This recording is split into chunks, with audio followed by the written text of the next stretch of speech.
Back to T News. ABN. A అంటే అబద్ధం, B అంటే బొంకడం, ఎన్ అంటే నాటకం. ఈ నాటకాల గుంపుకు దొంగ నాయకుడు రాధాకృష్ణ. ఇతడొక sponsored journalist.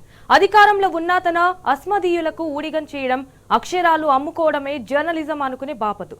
జర్నలిజం పేరుతో మరో క్రెడిట్ చోరీ చేస్తూ మళ్లీ అడ్డంగా దొరికాడు చెత్త పలుకుల రాధాకృష్ణ. బొగ్గు స్కామ్ బయటపెట్టిన క్రెడిట్ ను తన ఖాతాలో వేసుకునేందుకు కొత్త పలుకుల పేరుతో రాధాకృష్ణ మరో కుటిల ప్రయత్నం చేస్తున్నాడు. అసలు తానే బొగ్గు స్కామ్ ను బయటపెట్టినట్టుగా రాధాకృష్ణ బోడి బిల్డప్లు కోరుతున్నాడు. బొగ్గు స్కామ్ పై రాధాకృష్ణ తన చెత్త పలుకులు రాసింది జనవరి 17వ తేదీన. కానీ అంతకంటే 2 రోజుల ముందే బొగ్గు స్కామ్ ను బయటపెట్టింది బీఆర్ఎస్. జనవరి 15నే ప్రెస్ మీట్ పెట్టి స్కామ్ ను బట్టబయలు చేశారు బీఆర్ఎస్ నేత క్రిషాంక్. అయితే ఇటు రేవంత్ వర్సెస్ మంత్రుల కొట్లాటే కోల్ స్కామ్ అని స్పష్టంగా చెప్పారు క్రిషాంక్. అందులోని విషయాలనే దొంగలించి తన కొత్త పలుకులో అచ్చొత్తుకున్నాడు రాధాకృష్ణ. తానే అడ్డంగా క్రెడిట్ చోరీ చేసి ఇప్పుడు మళ్లీ తానే పోటుగాడిలా ఇన్వెస్టిగేటివ్ జర్నలిజం చేసినట్టు బొంకుతున్నాడు సిగ్గు లేకుండా. అయితే ఈ సిగ్గులేని దబాయింపు రాతలతో ఎవరిని ఏం మార్చాలనుకుంటున్నావు? అక్షరానికి ఎంత చొప్పున పుచ్చుకుని రేవంత్ పలుకులు పలుకుతున్నావు? ఇదిగో ఆధారాలు బయట పెట్టాం, ఇప్పుడు ఏం చేస్తావు రాధాకృష్ణ? నువ్వా బొగ్గు స్కామ్ ను బయటపెట్టింది? నీ రోతరాతలేనా? నువ్వు చేసిన ఇన్వెస్టిగేటివ్ జర్నలిజం జనం నవ్విపోతారన్న సిగ్గున్నా లేదా నీకు? అందరినీ కాపాడుతున్నాడంటే వాటా ఉన్నదా? అట్లనే అనుమానం వస్తున్నది. విచారణ చేయకుండా కాపాడుతున్నారు కదా. ఇప్పుడు నాయిని బొగ్గుగని గురించి అయితే వినుండొచ్చు కదా మీకు. నాయిని బొగ్గుగని అంటే పెద్ద సబ్జెక్టు. నాయిని బొగ్గుగనిని అడ్డుపడ్డదే కోమటిరెడ్డి వెంకటరెడ్డి గారు. కానీ ఇవాళ దాన్ని చేస్తున్నదే బట్టి విక్రమార్క గారు. రేవంత్ రెడ్డి గారికి కూడా ఏదో ఆశ కలిగినట్టుంది, రేపో మాపో దాని 1600 కోట్ల కాంట్రాక్టు. ఇది చాలా పెద్ద సబ్జెక్ట్. ఇది ఆ ముగ్గురు ముఖ్యమంత్రి, ఉప ముఖ్యమంత్రి, మంత్రి మధ్యలో జరిగిన కొట్లాటనే లాస్ట్ 2-3 రోజులు మనం చూసిన ఎపిసోడ్. సో అట్లా కాపాడుతున్నారు కావచ్చు వీరిని కూడా. సో ఇప్పుడు ఇదే అంశంపై మాట్లాడడానికి బీఆర్ఎస్ నేత క్రిషాంక్ గారు ఇప్పుడు మనతో పాటు ఫోన్ లైన్ లో అయితే జాయిన్ అవుతున్నారు. రైట్, క్రిషాంక్ గారు నమస్తే అండి. క్రిషాంక్ గారు నమస్తే సంజన గారు. ఎస్ క్రిషాంక్ గారు, ఇటు నైని బ్లాక్ కుంభకోణాన్ని అయితే మొదట బయట పెట్టిందే బీఆర్ఎస్, కానీ ఇటు ఏబిఎన్ రాధాకృష్ణ మాత్రం తానే ఈ విషయాన్ని బయట పెట్టినట్లు చెప్పుకున్నాడు. సో దీనిపై మీరేమంటారు?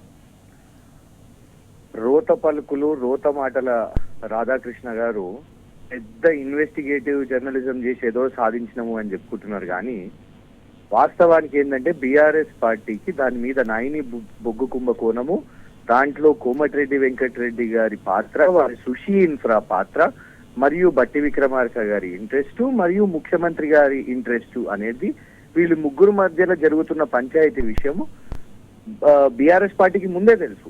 కేవలం తెలియడమే కాదు, ఏబిఎన్ ఆంధ్రజ్యోతి ఛానల్ ఈ రాధాకృష్ణ ప్రోమో కంటే ముందే 48 గంటల ముందే దాన్ని సోషల్ మీడియా మాధ్యమంలో మరియు ప్రెస్ మీట్ తెలంగాణ భవన్ లో పాత్రికేయుల సమావేశంలోనే ప్రెస్ మీట్ లో లైవ్ లో మాట్లాడడం జరిగింది. ఎవరెళ్ళి చూసుకున్నా కూడా సంపత్ కుమార్ గారి 8 కోట్ల బెదిరింపుల కుంభకోణం ప్రెస్ మీట్ ఏదైతే 12 గంటలు తెలంగాణ భవన్ లో పెట్టడం జరిగిందో అదే ప్రెస్ మీట్ లో నాయిని బొగ్గు కుంభకోణం గురించి కూడా మాట్లాడడం జరిగింది.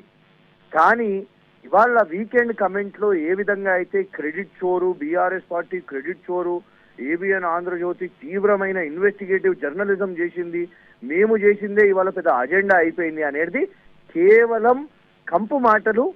ఎప్పుడు కూడా ఇదే చోరీ ఆయన చేస్తూనే ఉంటాడు, అబద్ధాలతోని కాలం గడుపుతున్నాడు.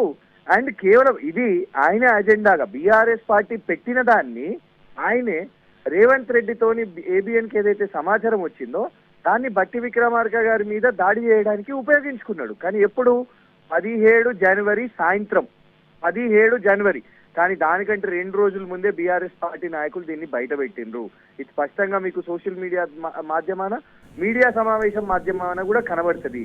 కానీ ఎందుకు చేయని దాన్ని కూడా ఏబిఎన్ ఆంధ్రజ్యోతి ఇంత పెద్ద గొప్పగా ఎందుకు చెప్పుకోవాల్సిన అవసరం ఎందుకున్నది? వాళ్ళు చేసింది ఏమీ లేదు, ఇన్వెస్టిగేటివ్ జర్నలిజం చేసింది ఏమీ లేదు. కానీ అందులో కూడా బీఆర్ఎస్ పార్టీని వాళ్ళ టార్గెట్ చేస్తూ ఏ విధంగా అయితే ఆయన ఒక నిజంగానే ఛానల్ అని అనుకుంటే ఆయన ఇన్వెస్టిగేటివ్ జర్నలిజం అంటే నువ్వు ఎట్లా ఆపోజిషన్ పార్టీని నువ్వు ఎట్లా అటాక్ చేస్తూ ఇట్లా రోత మాటలు అని మాట్లాడుతావు? చేసింది నీది, నీ రోత పనులు, రోత మాటలు, దొంగ పనులు కదా. క్రెడిట్ చోరీయే కాదు, వార్తను కూడా నువ్వు చోరీ చేసినావు. అది నిజంగా ఒప్పుకోవాల్సిన అవసరం ఉన్నది. ఆయన వీకెండ్ కమెంటు, ఆ పలుకులు అన్ని కూడా పచ్చి అబద్ధాలు. ముందుగానే సమాచారం ఉన్నది దాని మీద. Right, all right Krishank garu, thank you so much.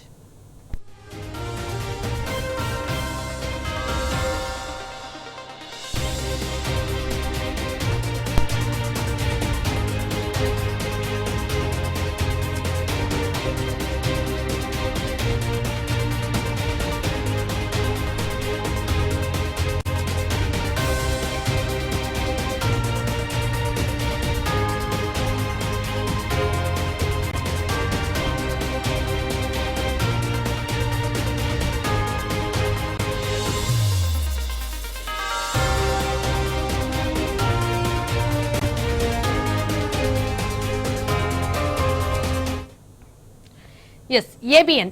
ఏ అంటే అబద్ధం, బి అంటే బొంకడం, ఎన్ అంటే నాటకం. ఈ నాటకాల గుంపుకు దొంగ నాయకుడు రాధాకృష్ణ.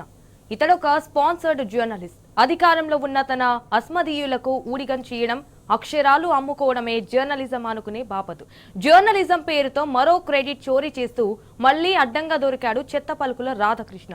ఎస్, బొగ్గు స్కామ్ బయటపెట్టిన క్రెడిట్ ను తన ఖాతాలో వేసుకునేందుకు కొత్త పలుకుల పేరుతో రాధాకృష్ణ మరో కుటీల ప్రయత్నం చేస్తున్నాడు. అసలు తానే బొగ్గు స్కామ్ ను బయటపెట్టినట్టుగా రాధాకృష్ణ బోడి బిల్డప్లు కొడుతున్నాడు. బొగ్గు స్కామ్ పై రాధాకృష్ణ తన చెత్త పలుకులో రాసింది జనవరి 17వ తేదీన.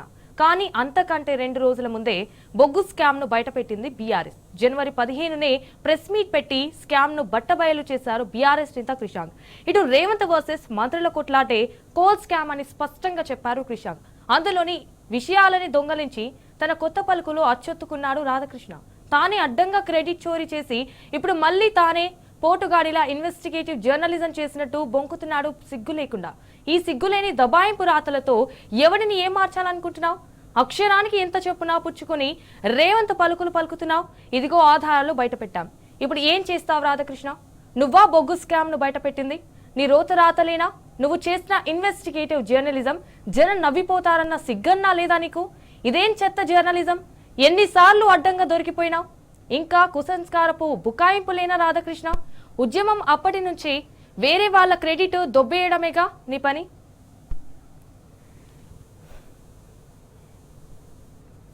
ఇక అందరినీ కాపాడుతున్నాడంటే వాటా ఉన్నదా? అట్లనే అనుమానం వస్తున్నది. విచారణ చేయకుండా కాపాడుతున్నారు కదా. ఇప్పుడు నాయిని బొగ్గుగని గురించి అయితే వినుండొచ్చు కదా మీకు. నాయిని బొగ్గుగని అంటే ఇది పెద్ద సబ్జెక్టు. నాయిని బొగ్గుగనిని అడ్డుపడ్డదే కోమటిరెడ్డి వెంకటరెడ్డి గారు.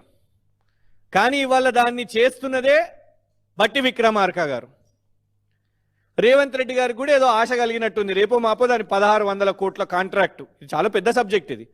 ఆ ముగ్గురు ముఖ్యమంత్రి, ఉప ముఖ్యమంత్రి, మంత్రి మధ్యలో జరిగిన కొట్లాటనే లాస్ట్ 2-3 రోజులు మనం చూసిన ఎపిసోడ్. సో అట్లా కాపాడుతున్నారు కావచ్చు వీరిని కూడా.